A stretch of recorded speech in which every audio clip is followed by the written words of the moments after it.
Hai, Assalamualaikum. Bertemu kembali dengan mata pelajaran Bahasa Indonesia. Masih seperti minggu yang lalu, hari ini kita akan bahas tentang struktur teks pidato persuasif. Sebagaimana yang sudah kita pelajari pada minggu yang lalu, bahwa struktur teks pidato persuasif terdiri dari 3 bagian. Yang pertama adalah pernyataan posisi, kemudian yang kedua tahap argumen, dan yang ketiga adalah penguatan pernyataan posisi. Baiklah, untuk menelaah struktur teks pidato persuasif tersebut, marilah sekarang anak-anak membaca LKS halaman 16. Di LKS halaman 16 ini ada contoh teks pidato persuasif yang bertema tentang bahaya penyalahgunaan narkoba. Silakan anak-anak lihat di paragraf 1 dan 2. Ini berisi tentang latar belakang atau opini yang disampaikan oleh orator berkaitan dengan bahaya penyalahgunaan narkoba. Nah, pada paragraf 1 dan 2 yang berisi latar belakang tentang bahaya penggunaan narkoba, ini disebut dengan struktur pernyataan posisi.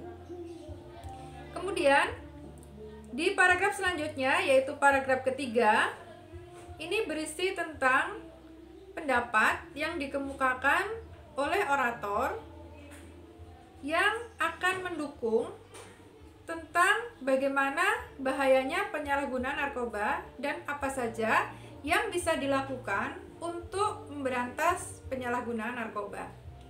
Nah, pada paragraf ini, yaitu paragraf 3, kemudian paragraf 4, dan paragraf 5 yang berisi tentang argumen atau pendapat bagaimana penyalahgunaan narkoba itu bisa terjadi dan bagaimana caranya kita untuk ikut serta dalam memberantas penyalahgunaan narkoba.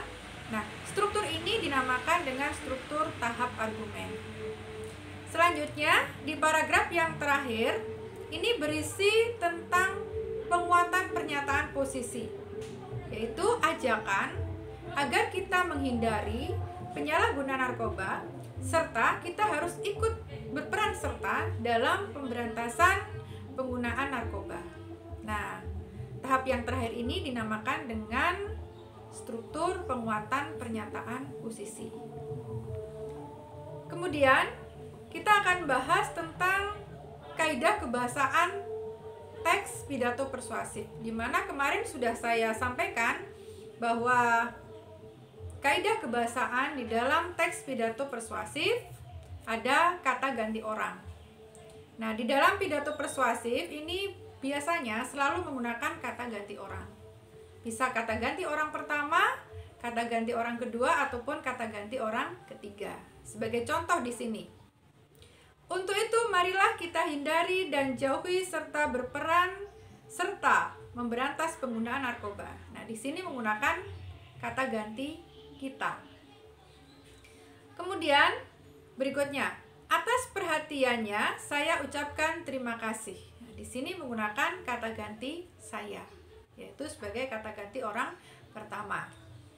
Yang berikutnya menggunakan modalitas. Apa itu modalitas? Modalitas adalah kata keterangan yang menunjukkan pernyataan atau keinginan si pembicara terhadap pendengar atau terhadap audiens. Nah, contohnya menggunakan kata marilah atau umumnya atau ayo atau mudah-mudahan. Ini juga saya berikan contoh, di sini juga ada yang menggunakan modalitas. Ya, kalimatnya seperti ini. Untuk itu, marilah kita hindari dan jauhi serta berperan serta memberantas penggunaan narkoba. Nah, di sini ada kata marilah. Marilah ini menunjukkan modalitas, yaitu pernyataan atau keinginan dari si pembicara untuk mengikuti sebagaimana yang diinginkan si pembicara atau si orator. Kemudian yang ketiga yaitu menggunakan konjungsi. Sebagaimana sudah kita pelajari minggu-minggu yang lalu, kita juga sudah belajar tentang konjungsi. Apa itu konjungsi? Konjungsi disebut juga dengan kata penghubung. Ya, di dalam teks pidato persuasif ini banyak sekali menggunakan kata penghubung.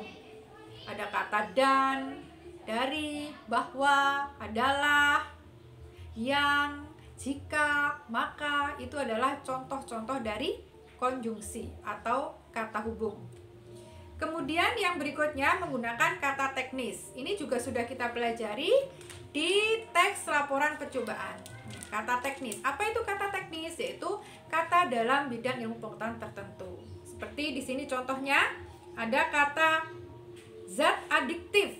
Ini merupakan kata teknis atau disebut juga dengan istilah ilmiah. Nah, anak-anak, sampai di sini untuk pembelajaran hari ini. Mudah-mudahan apa yang saya sampaikan ini bisa anak-anak serap dengan baik.